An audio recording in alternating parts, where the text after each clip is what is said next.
ഹോണറിൻ്റെ honour play 60+ എന്ന പുതിയൊരു smart phone ഇപ്പോൾ ലോഞ്ച് ചെയ്തിട്ടുണ്ട്. ഈ ഒരു വീഡിയോയിൽ നമ്മൾ നോക്കാൻ പോകുന്നത് ഹോണർ പ്ലേ 60+ എന്നുള്ള സ്മാർട്ട് ഫോണിനെ പറ്റിയിട്ടാണ്. നമ്മൾ ആദ്യം ഫീച്ചേഴ്സും കാര്യങ്ങളൊക്കെ നോക്കുകയാണെന്നുണ്ടെങ്കിൽ ഡിസ്പ്ലേയുടെ കാര്യത്തിൽ 6.77 ഇഞ്ചിൻ്റെ HD+ ഡിസ്പ്ലേ ആണ് ഈ ഫോണിൽ വരുന്നത്. ഈ ഒരു ഫോൺ ഏകദേശം 17,200 രൂപ പ്രൈസ് റേഞ്ചിലാണ് വരുന്നത്. ആ ഒരു പ്രൈസ് റേഞ്ചിൽ നമ്മൾ മിനിമം എക്സ്പെക്ട് ചെയ്യുന്നൊരു കാര്യമാണ് ഫുൾ HD റെസൊല്യൂഷൻ എന്നുള്ള കാര്യം. പക്ഷേ ഇതിൽ HD റെസൊല്യൂഷനേ വരുന്നുള്ളൂ. അത് ശരിക്കും ഡിസപ്പോയിൻറ്റിംഗ് ആയിട്ടുള്ള ഒരു കാര്യമാണ് എന്ന് തന്നെ പറയേണ്ടി വരും. പിന്നെ TFT LCD പാനലാണ് ഇതിൽ ഉപയോഗിച്ചിരിക്കുന്നത്. ഈ ഒരു പ്രൈസ് റേഞ്ചിൽ ഇപ്പം പല ഫോണുകളിലും ഫുൾ HD റെസൊല്യൂഷന് വരുന്ന AMOLED ഡിസ്പ്ലേ തന്നെ കിട്ടുന്നുണ്ട്. ആ ഒരു ടൈമിലാണ് HD റെസൊല്യൂഷന് വരുന്ന LCD ഡിസ്പ്ലേ ഇതിൽ കൊടുത്തിരിക്കുന്നത്. പിന്നെ പഞ്ചോൾ ഡിസൈൻ കൊടുത്തിട്ടുണ്ട്. പഞ്ചോൾ വരുന്ന ടോപ്പ് സെൻറ്റർ ഭാഗത്തായിട്ടാണ്. ഡിസ്പ്ലേയിൽ 120 Hz റിഫ്രഷ് റേറ്റും കാര്യങ്ങളൊക്കെ സപ്പോർട്ട് ചെയ്യുന്നുണ്ട്.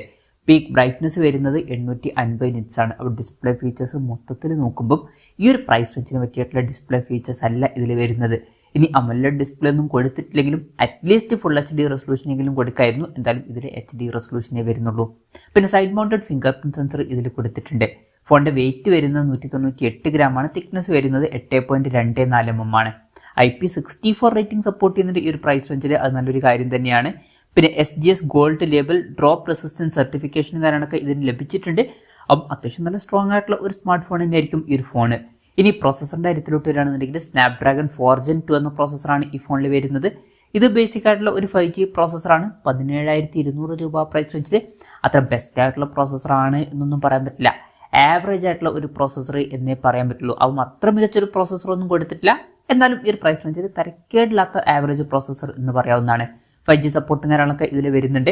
പിന്നെ ബേസ് വേരിയന്റിൽ തന്നെ 12 GB റാമും 256 GB ഇന്റേണലും കൊടുത്തിട്ടുണ്ട്.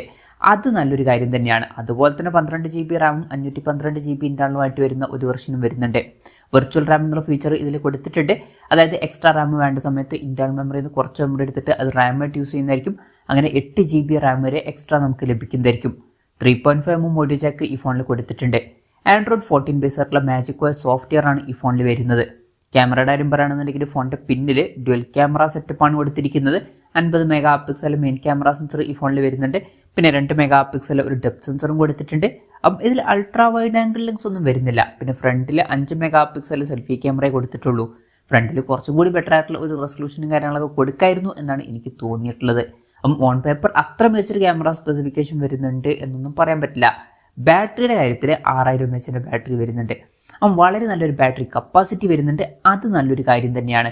35 വാട്ടിൻ്റെ ഫാസ്റ്റ് ചാർജിങ് സപ്പോർട്ടും വരുന്നുണ്ട്. തിരക്കില്ലാത്തൊരു ചാർജിങ് സ്പീഡാണ്. Type-C ചാർജിങ് പോർട്ടും ഇതിൽ കൊടുത്തിട്ടുണ്ട്. അത്യാവശ്യം തിരക്കില്ലാത്ത നല്ല ബാറ്ററി സെറ്റപ്പും കാര്യങ്ങളൊക്കെ ഈ ഫോണിൽ വരുന്നുണ്ട് എന്ന് തന്നെ പറയാവുന്നതാണ്. ഇതൊക്കെയാണ് ഫീച്ചേഴ്സിനെ പറ്റി പറയാനുള്ള കാര്യങ്ങൾ. പിന്നെ ഈ ഒരു സ്മാർട്ട് ഫോൺ ഇപ്പം ഇന്ത്യൻ മാർക്കറ്റിൽ ലോഞ്ച് ചെയ്തിട്ടില്ല.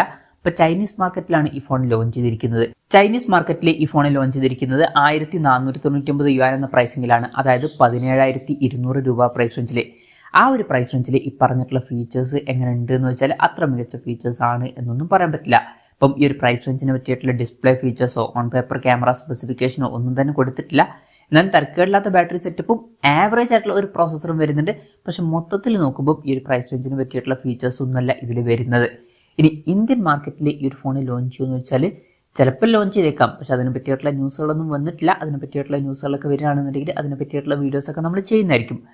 അതുപോലുള്ള വീഡിയോസ് കാണാൻ താല്പര്യമുണ്ടെന്നുണ്ടെങ്കിൽ ഈ ചാനൽ സബ്സ്ക്രൈബ് ചെയ്യാവുന്നതാണ്.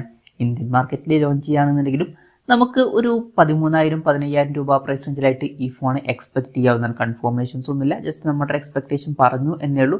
ഹോണർ പലപ്പോഴും ഫോണുകൾ ലോഞ്ച് ചെയ്യുന്ന സമയത്ത് കുറച്ച് കൂടിയ പ്രൈസിങ്ങിലായിട്ടാണ് ലോഞ്ച് ചെയ്യാറ്. പക്ഷേ പിന്നീട് കുറച്ച് കഴിഞ്ഞാൽ അവർ ഫോണിൻ്റെ വില കുറയ്ക്കാറുണ്ട്. എന്തായാലും ഹോണർ പ്ലേ 60+ എന്ന പുതിയൊരു സ്മാർട്ട് ഫോൺ ഇപ്പോൾ ലോഞ്ച് ചെയ്തിട്ടുണ്ട്. ഈ ഒരു ഫോണിനെ പറ്റിയിട്ടുള്ള നിങ്ങളുടെ അഭിപ്രായം ജസ്റ്റ് ഒന്ന് കമൻറ്റ് ചെയ്യുക. അതുപോലെ തന്നെ ഈ ഒരു സ്മാർട്ട് ഫോൺ ഇന്ത്യൻ മാർക്കറ്റിൽ ലോഞ്ച് ചെയ്യുകയാണെന്നുണ്ടെങ്കിൽ നിങ്ങൾ ഏത് പ്രൈസിങ്ങിലാണ് എക്സ്പെക്ട് ചെയ്യുന്നത് എന്നുള്ള കാര്യം കൂടി ജസ്റ്റ് ഒന്ന് കമൻറ്റ് ചെയ്യുക.